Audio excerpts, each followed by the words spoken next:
അസ്സലാമു അലൈക്കും. സ്നേഹമുള്ളവരെ, പരിശുദ്ധ റമദാൻ നമ്മിൽ നിന്ന് അകന്നു. പെരുന്നാൾ എല്ലാവരും അവരവരുടേതായ രീതിയിലൊക്കെ അതൊരു ആഘോഷമാക്കിയവരും അതിനെ അതിൻ്റെ മഹത്തമായ രീതിയിൽ അനുഭവിച്ചവരുമൊക്കെ ഉണ്ടാകും. റമദാൻ ഒരു വിരുന്നുകാരനെ പോലെയാണ്. വർഷത്തിലൊരിക്കൽ നമ്മിലേക്ക് വരുന്നൊരു വിരുന്നുകാരൻ കുറച്ചു കാലം നമ്മളോടൊപ്പം നിന്ന് നമ്മിൽ നിന്ന് അകന്നു പോകും.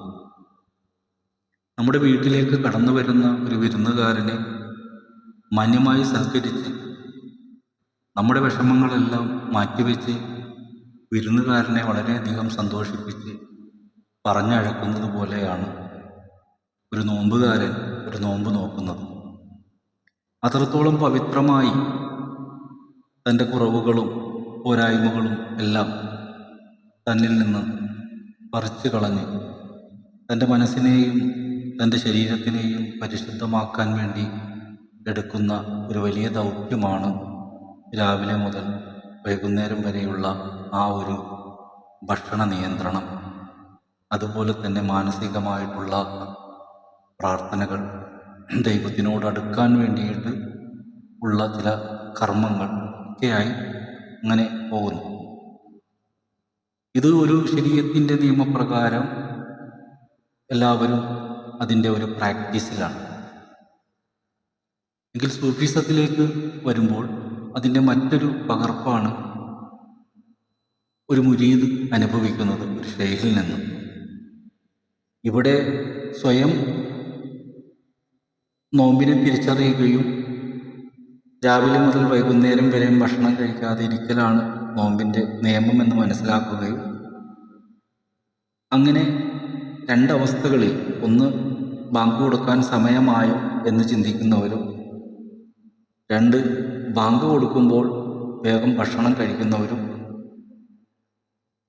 അതുപോലെ തന്നെ വളരെയധികം പ്രാർത്ഥനയോടുകൂടി മറ്റ് ചിന്തകൾ വരാതെ ആ ഒരു വ്രതമാക്കി മാറ്റിയവരും ഒക്കെ ഉണ്ട്. അപ്പം യഥാർത്ഥത്തിൽ ഒരു വ്രതം പോലെ തന്നെയാണ് ഒരു ഗുരുവിൻ്റെ സാമീപ്യത്തിൽ ഒരു ശിഷ്യൻ അനുഭവിക്കുന്ന അനുഭൂതി. ഒരലമാരിയിൽ ധാരാളം വസ്തുക്കൾ ഇരിക്കുന്നു. അതെല്ലാം എനിക്ക് പ്രധാനപ്പെട്ടത് തന്നെയായിരുന്നു. ഓരോ ദിവസം ചെല്ലും തോറും അതിലിരിക്കുന്ന സാധനങ്ങൾ നമുക്ക് ആവശ്യമുള്ളതും ആവശ്യമില്ലാത്തതുമൊക്കെ ഉണ്ടാവാൻ സാധ്യതയായി മാറുന്നു. വേണ്ടപ്പെട്ടൊരു സാധനം പിന്നെ കിട്ടുമ്പോൾ നമ്മളത് കൊണ്ടുവരുമ്പോൾ അത് വെക്കാനുള്ള സ്ഥലം ഇതേ അലമാരി തന്നെയാണ്. ആ അലമാരിയിലേക്ക് അത് വെക്കാൻ നോക്കുമ്പോൾ അതിനകത്ത് ഒരുപാട് സാധനങ്ങൾ തിങ്ങി നിറഞ്ഞിരിക്കുന്നു. അപ്പോൾ നമ്മൾ അതിലുള്ള സാധനങ്ങളെല്ലാം വീക്ഷിക്കും. ഇതെല്ലാം ഒരു സമയത്ത് നമ്മൾ വിലപ്പെട്ട് വാങ്ങിയത് തന്നെയാണ്, വിലയുള്ളതുമായിരുന്നു. എങ്കിൽ കാലക്രമേണ ചിലതിനെല്ലാം വില നഷ്ടപ്പെട്ടു. പുതിയ ഷർട്ടുകൾ പഴയതായി, പുതിയ മുണ്ടുകൾ പഴയ മുണ്ടുകളായി, അങ്ങനെ പലതരം സാധനങ്ങളും പഴയതായപ്പോൾ നമ്മൾ വാങ്ങിക്കൊണ്ടുവന്ന പുതിയതിനെ വെക്കാൻ വേണ്ടി ചില പഴയതെല്ലാം നമ്മൾ അതിൽ നിന്ന് ഒഴിവാക്കും. എന്നിട്ട് ഈ പുതിയത് അവിടെ വെക്കും. അപ്പം എന്നതുപോലെ നമ്മുടെ മനസ്സിൻ്റെ ഉള്ളിൽ നമ്മൾ ജനിച്ചു വളർന്നു വന്ന കാലം മുതൽ നമ്മുടെ ഈ ഷോക്കേസിൻ്റെ ഉള്ളിൽ ആവശ്യമുള്ളതും ആവശ്യമില്ലാത്തതുമായ പല കാര്യങ്ങളും തിങ്ങി നിറഞ്ഞിരിക്കുകയാണ്. ഒരു സൂഫി ഗുരുവിൻ്റെ അരികിലേക്ക് എത്തുമ്പോൾ ആ അലമാരിയിൽ ആവശ്യമില്ലാത്തതെല്ലാം എടുത്തു കളഞ്ഞുകൊണ്ട് ആവശ്യമുള്ളതിനെ പ്രതിഷ്ഠിക്കൽ, അതാണ് ഒരു മനസ്സിലാക്കൽ. വളരെ എളുപ്പത്തിൽ മനസ്സിലാക്കാൻ വേണ്ടിയാണ് ഞാൻ ഈ കാര്യം പറയുന്നത്. അപ്പം നമ്മുടെ ഉള്ളിൽ ആവശ്യമുള്ളതും ആവശ്യമില്ലാത്തതുമായ കാര്യങ്ങളുണ്ട്. ആവശ്യമില്ലാത്തത് എന്താണ് എന്ന് നമ്മൾ തിരിച്ചറിയാൻ ശ്രമിക്കലാണ് ത്വരീഖത്തിലൂടെ അനുഭവിക്കുന്നത്. അത് തിരിച്ചറിഞ്ഞ് അതിനെ പരിപൂർണമായി ആവശ്യമുള്ളതിനെ എടുത്തു വെക്കാൻ ഉള്ള ഒരു മനസ്സുണ്ടാകുമ്പോഴാണ് ഹക്കീക്കത്ത് എന്ന് പറയുന്ന ഒരു വലിയ പദത്തിലേക്ക്, മറ്റൊരു അന്താവിലേക്ക് നമ്മൾ എത്തപ്പെടുന്നത്. പിന്നെ അത് ആ ആവശ്യമുള്ളതിനെ നിലനിർത്തുക എന്നുള്ള ഒരു പ്രയാണമാണ്. ഇതിനിടയിൽ ആവശ്യമില്ലാത്തതും നമ്മളെ ഓർമ്മകളായിട്ട് കടന്നു വരും. എങ്കിലും ആവശ്യമുള്ളതിന് വലിയ പ്രാധാന്യം നൽകിക്കൊണ്ട് അതിനെ നിലനിർത്താൻ ശ്രമിക്കുന്ന ഒരു വലിയ പ്രയത്നമാണ് ഒരു സൂഫിയെ സംബന്ധിച്ചിടത്തോളം, അല്ലെങ്കിൽ സൂഫിയെ ഇഷ്ടപ്പെടുന്നവരെ സംബന്ധിച്ചിടത്തോളം ത്യാഗപൂർണമായ ഒരു വ്രതം അല്ലെങ്കിൽ ഒരു നോമ്പ് എന്ന് പറയുന്നത്. അപ്പോൾ അവനിക്ക് എല്ലാ സമയവും, മറ്റേത് രാവിലെ മുതൽ വൈകുന്നേരം വരെ ആണെങ്കിൽ ഇത് 24 മണിക്കൂറും അവനെ ശ്രദ്ധിക്കേണ്ട ഒരു ആവശ്യത്തിലേക്ക് കടക്കുകയാണ്. അപ്പോൾ അവൻ്റെ ലൈഫ് വലിയ ഭാരമുള്ളതായി മാറും. പലതിനോടും അവനിക്ക് അകലം പാലിക്കേണ്ട സാഹചര്യങ്ങളുണ്ടാകും. അപ്പം അത്തരം അവസ്ഥകളിലേക്ക് മെല്ലെ മെല്ലെ കടക്കുമ്പോൾ പലതരം വിമർശനങ്ങളും ആക്ഷേപങ്ങളും ഒക്കെ അതുമായി ബന്ധപ്പെട്ട് വരാം. അതെല്ലാം സ്വാഭാവികമാണ്. എല്ലാത്തിനോടും മല്ലിട്ടുകൊണ്ട് എല്ലാ തെറ്റുകളിൽ നിന്നും അകന്ന് സ്വന്തം മനസ്സിനെ ഒരു ശരിയാക്കി നിലനിർത്താൻ വേണ്ടിയിട്ടുള്ള അവൻ്റെ ആ വിജയത്തിലേക്ക് അവൻ എത്താൻ കഴിഞ്ഞാൽ അൽഹംദുലില്ലാ, അതിനു വേണ്ടിയാണ് എല്ലാ മതങ്ങളും അവരവരുടെ ഗ്രന്ഥങ്ങളിലൂടെ ഒരു മനുഷ്യനിലേക്ക് തിന്മകളോട് യുദ്ധം വെട്ടി നന്മകൾ പ്രദാനം ചെയ്തിരിക്കുന്നത്. പക്ഷേ ഇന്ന് പല ആളുകളും പല രീതിയിൽ വന്നുകൊണ്ട് പലതരത്തിൽ പറയുന്നത് കൊണ്ട് നന്മ ഏതാണ് തിന്മ ഏതാണെന്ന് തിരിച്ചറിയാത്ത അപൂർവം ആളുകളാണ് ഉള്ളത്. അതുകൊണ്ട് വലിയ തർക്കങ്ങളായി അത് മാറുന്നു. ഉള്ള ഔലിയാക്കന്മാരൊക്കെ ഇന്ന് TV ചാനലിലുണ്ട്. പലതരം ആളുകൾ പല രീതിയിലിരുന്ന് സംസാരിക്കുമ്പോൾ സ്വാഭാവികമായിട്ടും കേൾക്കുന്നവർക്ക് വല്ലാത്തൊരു കൺഫ്യൂഷൻ ഉണ്ടാകും.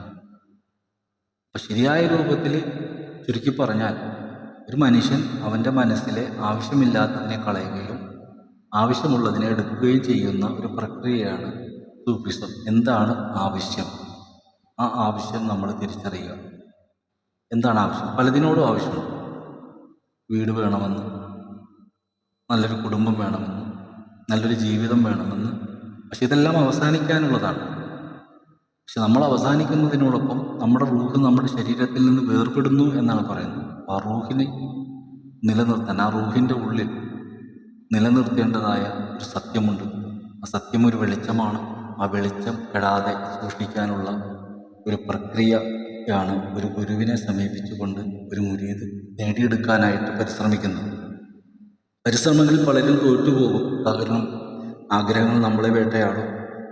എല്ലാ ദിവസവും വ്യത്യസ്തമായ സംഭവങ്ങൾ നമ്മുടെ മുന്നിലേക്ക് വരുമ്പോൾ സ്വാഭാവികമായിട്ട് നമുക്കൊരു ആഗ്രഹം നമ്മുടെ മുമ്പിൽ വരും. എങ്കിലും പ്രാധാന്യം നമ്മുടെ അവസാനം നമ്മൾ തിരിച്ചറിഞ്ഞ് ജീവിക്കാൻ ശ്രമിച്ചാൽ ആഗ്രഹങ്ങൾക്ക് പ്രസക്തിയില്ല, ആവശ്യങ്ങൾക്കാണ് പ്രസക്തി ഉണ്ടാകുന്നത്. ആവശ്യത്തിന് പ്രാധാന്യം കൊടുത്ത് ആഗ്രഹങ്ങളെ ഒഴിവാക്കി മുന്നോട്ട് പോകാനുള്ള സന്മനസ്സാണ് നമുക്കേവർക്കും ഉണ്ടാകേണ്ടത്. പലരും പല ആശയങ്ങൾ വിളമ്പിക്കൊണ്ട് ഭൗതികമായിട്ടും ചില ആശയങ്ങൾ വിളമ്പി ആത്മീയമായിട്ടും മുന്നേറുന്നുണ്ട്. അപ്പോൾ ഇവിടെ ഒരു തർക്കമോ ഒന്നും ആവശ്യമില്ല. നമ്മളൊന്ന് ഏകനായി നിന്നുകൊണ്ട് നമ്മുടെ മനസ്സിനോട് നമ്മൾ പറയുക, ഇവിടെ നിന്ന് അങ്ങോട്ട് എനിക്ക് ആരെയും വെറുക്കാൻ കഴിയില്ല, എനിക്കൊന്നിനെയും നോവിക്കാൻ കഴിയില്ല, എനിക്കെല്ലാത്തിനെയും സ്നേഹിക്കാനേ കഴിയുള്ളൂ. കാരണം എല്ലാം അവൻ്റെയാണ്. അതുകൊണ്ട് ഞാൻ ഒന്നിനെയും വിമർശിക്കാനില്ല. കാരണം ഞാൻ എന്നെ തന്നെ ശരിയാക്കിയിട്ടില്ല. ഞാൻ എന്നെ ശരിയാക്കാനുള്ള പരിശ്രമത്തിലാണ്. ഞാൻ ശരിയാക്കുക എന്നുള്ളതാണ് ഏറ്റവും വലിയ ദൗത്യം. അങ്ങനെ ഓരോരുത്തരും വിചാരിച്ചാൽ ഈ ലോകം തന്നെ വളരെ മനോഹരമായി മാറും. അങ്ങനെ ചിന്തിക്കാനും അങ്ങനെ നന്നാകാനും നമുക്കും നമ്മുടെ മക്കൾക്കും ഭാര്യമാർക്കും കഴിയട്ടെ. അതിനുവേണ്ടി അവരുടെ മനസ്സിന് പാകപ്പെട്ട് കിട്ടാൻ അള്ളാഹു തൗഫീഖ് ചെയ്യട്ടെ. എല്ലാവരും അവരവരുടെ ഭാര്യമാർക്ക് വേണ്ടി ദുആ ചെയ്യുക. കാരണം രാവിലെ നമ്മൾ എഴുന്നേറ്റ് ജോലിക്ക് പോകുമ്പോൾ നമ്മുടെ വസ്ത്രങ്ങളും നമുക്ക് വേണ്ട എല്ലാ കാര്യങ്ങളും ഒരുക്കി വെക്കുന്നത് അവരാണ്. ആരും ഭാര്യയ്ക്ക് വേണ്ടി ദുആ ചെയ്യുന്നില്ല. എല്ലാവരും മറ്റുള്ളവർക്ക് വേണ്ടിയൊക്കെ ദുആ പറയുമെങ്കിലും നമ്മളൊന്ന് നമ്മുടെ ഭാര്യയ്ക്ക് വേണ്ടി ദുആ ചെയ്യുക. അപ്പോൾ കുടുംബം നന്നാകും. അള്ളാഹു അതിന് തൗഫീഖ് ചെയ്യട്ടെ.